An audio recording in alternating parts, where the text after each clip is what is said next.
up, all you cool cats and kittens, and welcome back to Tea Hand Tube.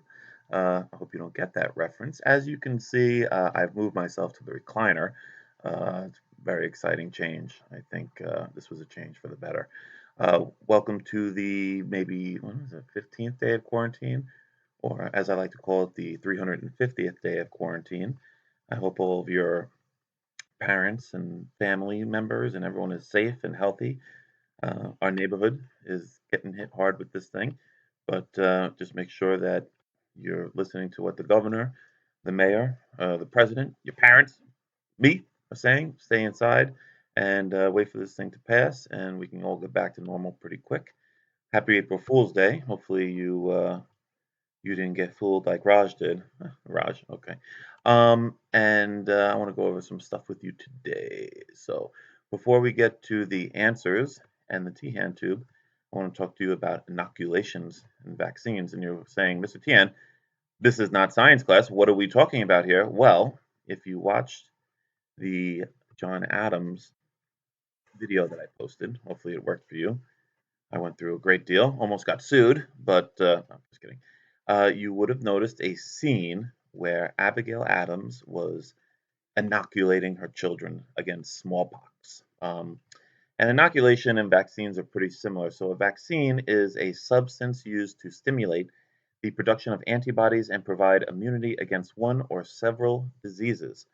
Now, how vaccines work today is you take a small, very small amount of the virus and you put it into someone. So actually, when you get the flu shot, you're actually getting a tiny, tiny bit of the flu. And if you're thinking that sounds crazy, well, what happens is your body, if you're healthy, will create antibodies for the flu. And so when you are exposed to the flu again, or smallpox again, or something else again, your body recognizes the virus and is prepared to create antibodies. So that's what is happening in that scene in John Adams. Smallpox during the 18th century was a pandemic. It was infecting almost all aspects of life. There are primary sources from George Washington about smallpox and how it was basically decimating the camps, especially at Valley Forge. And he had the wherewithal or the foresight to actually inoculate his soldiers at Valley Forge. And believe it or not, he actually learned how to do this from enslaved Africans, where they would take a very small amount of the virus and they would put I don't know if you can see, but they put the cuts in the arm and they would expose the arm to a little bit of the virus. Now, that's not as safe as how we do vaccines today, because as you can see, this was like an example. You would give the smallpox to the arm, and sometimes you would get the smallpox infection, but usually not enough to kill you or seriously hurt you. So you guys are probably hearing a lot on the news about vaccines and a vaccination for COVID-19, the coronavirus, and we're still a little while out from that, but it is in the works. I heard. I'm trusting the president on this one. It's in the works and it's being fast tracked. So hopefully, this is something that will take place before next year, before this thing gets out of hand. So this was a painting for Abigail Adams, and she is inoculating her son here. And if you didn't watch the video, watch the scene. It's a little disturbing scene, but I think it gives you a good window into the past and see how they used to do things before we had nice little needles to do things with. In fact, my son actually got two vaccines yesterday. I forget for what. I think tetanus and something else, and he's actually upstairs with a fever right now. But he's okay. He's doing okay. All right, let's get to the answers to the Declaration of Independence, and then we'll talk a little bit about the time capsule. Okay. So I'm just going to go over the answers like we did last week, and the people who I took the answers from will get supreme extra credit. That's 5 extra credit. Get my YouTube abilities down. According to Jefferson, what rights cannot be taken away? And this is probably the most famous line from the Declaration of Independence. We hold these truths to be self-evident, that all men are created equal, that they are endowed by their Creator with certain unalienable rights, that among these are life, liberty, and the pursuit of happiness. So, according to Jefferson, what rights cannot be taken away? And taken away, the clue is in this word unalienable, which means unable to be made alien. So, unable to be made foreign. Okay. Uh, that's not a word people use nowadays, but it was very important in this sentence. Life, liberty, and the pursuit of happiness. And I got this answer from, let's see, Jordan, 708. Okay, good job. There you go. Life, liberty, and the pursuit of happiness. So that cannot be taken away. They're given to us by God, the Creator, nature, whoever you believe in. Okay, number 2. Here we go. According to Jefferson, what rights cannot be taken away? Okay, we just did that. T-hand tube. I don't know how to edit these, so we just roll live. So if I make a mistake like this, we just keep rolling. Okay. What line tells Americans what should they do if a government becomes dangerous and destructive? Okay. Um, Relating this with today, a crisis like the one that we're having today, sometimes a government that is not fair or is tyrannical can use this crisis to actually push the needle towards dictatorship. And happening a little bit in certain places in Asia, certain places in Africa. And Jefferson would have said if these governments that pushing the needle towards dictatorship are becoming dangerous and destructive, that we as natural, citizens of the earth and the world, whenever any form of government becomes destructive of these ends, it is the right of the people to alter or abolish it and to institute new government.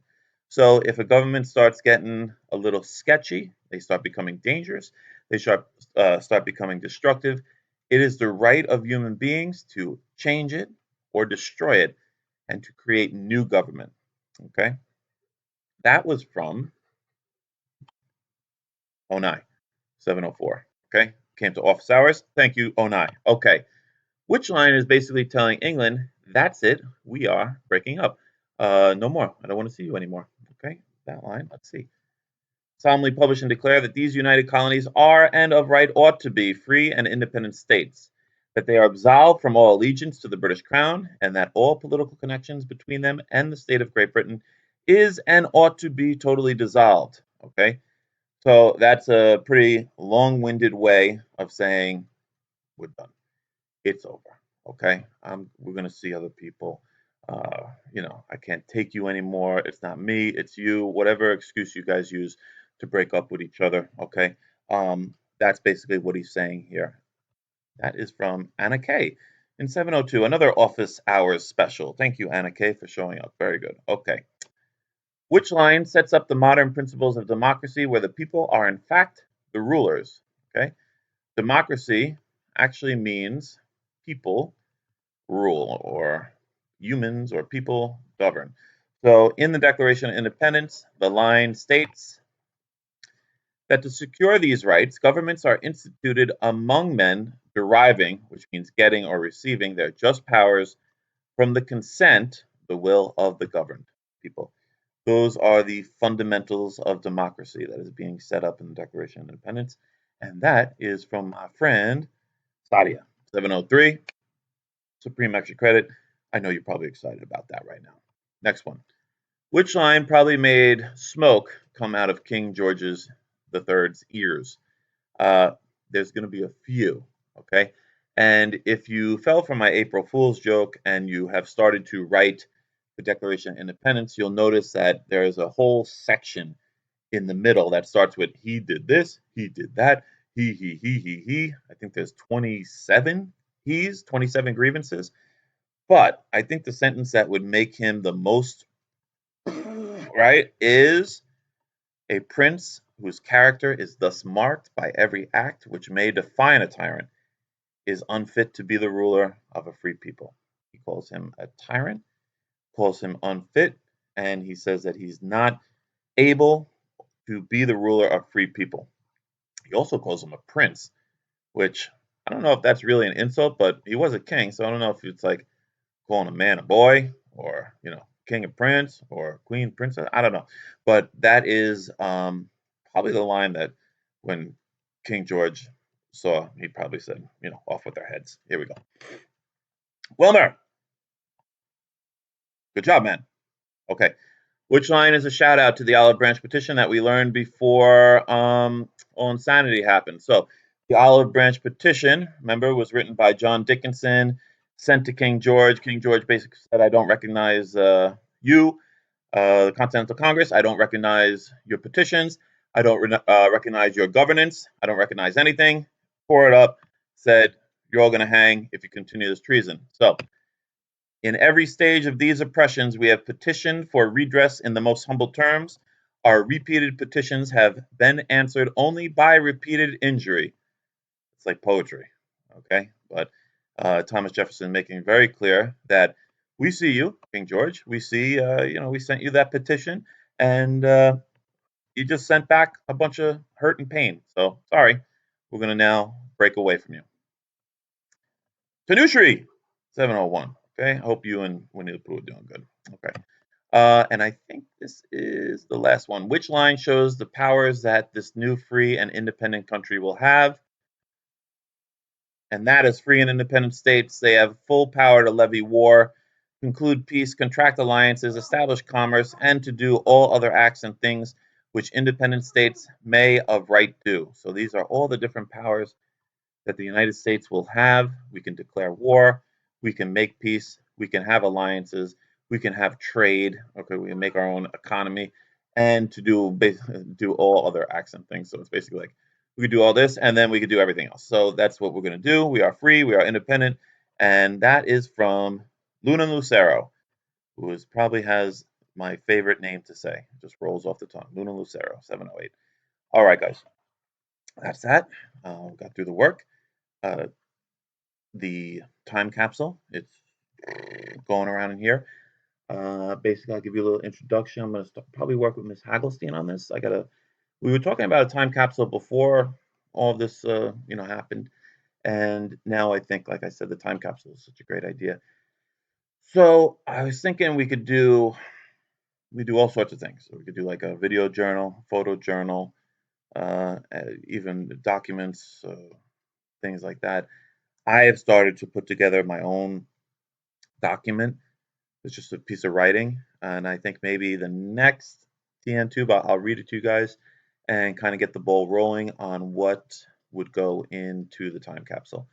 If you saw earlier this week, I posted a bunch of pictures of that Navy hospital ship rolling into New York Harbor, which those pictures are just powerful. Okay, and there's a lot of powerful images and powerful stories and powerful things that uh, we should recognize and we should preserve and preserve for the future. So, and a lot of those things are going to come from you, your experiences during this time. So, stay tuned for that. I just wanted to finish up the Declaration of Independence, which I have now, and then we can get going on the time capsule. So, watch that John Adams. It's the last half hour. I think you'll like it. The last like couple minutes always gets me pumped because they do a reading of the Declaration of Independence, and they have all different reading, people firing cannons, playing drums, and John Dickinson gets on his horse and bounces out of there. But I know I'm probably a little more excited about it than you guys are, but I'm also a weird history nerd. Okay. Anyway, hope you guys are safe. I hope you guys are good. Miss you guys. All right. TN out.